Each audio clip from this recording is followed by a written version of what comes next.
Jusuf Kalla di balik surat perjanjian politik Anies Baswedan dan Sandiaga Uno. Politikus Golkar dan mantan Wakil Presiden Jusuf Kalla disebut sebagai orang di balik surat perjanjian politik yang diteken Anies Baswedan dan Sandiaga Uno di Pilkada Jakarta 2017.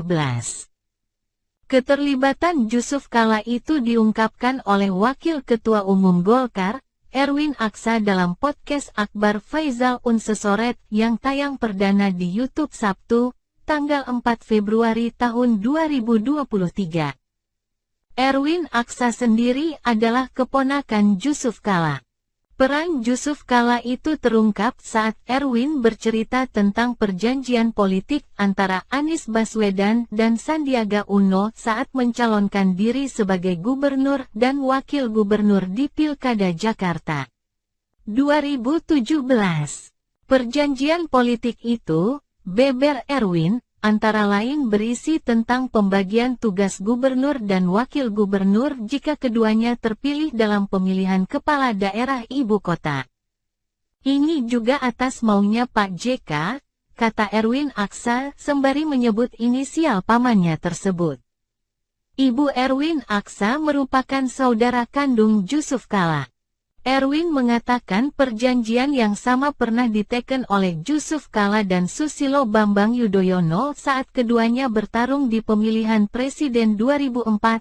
JK dulu punya perjanjian dengan SBY di tahun 2004 sampai tahun 2009. SBY kerja apa, JK kerja apa? Jadi, JK sendiri yang nasihati kita soal perjanjian antara Anies dan Sandi, lanjut Erwin. Erwin Aksa sendiri kemudian terlibat dalam penyusunan surat perjanjian itu bersama pengacara Sandiaga Uno yang bernama Rikrik Rizkyana. Saat Anies, Sandi menjabat sebagai pemimpin Jakarta. Rikrik sempat diangkat sebagai komisaris Perumda Pasar Jaya. Tetapi dia diganti oleh Anies sebelum selesai masa waktunya, lanjut Erwin Aksa. Takdir Anies. Erwin Aksa mengaku terlibat dalam perjuangan Anies Sandi memenangkan pemilihan gubernur Jakarta pada 2017 lalu. Ia bahkan mengatakan bahwa Anies mendapatkan dukungan partai politik untuk bisa mencalonkan diri berkat dukungan ayahnya, Aksa Mahmud. Pilkada DKI Jakarta 2017 itu memang takdir Anies, beber dia.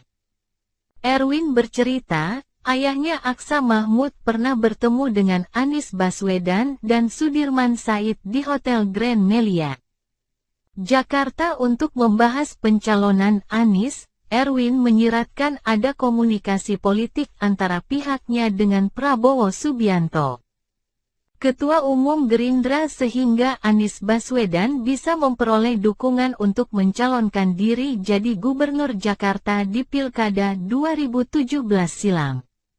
Ada deal antara Pak Aksa dan Prabowo. Baru Anies dibangunkan di rumahnya, terang Erwin Aksa.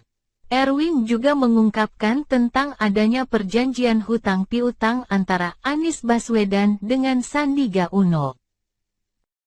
Di dalamnya menjelaskan bahwa Anies berhutang 50 miliar rupiah kepada Sandiaga.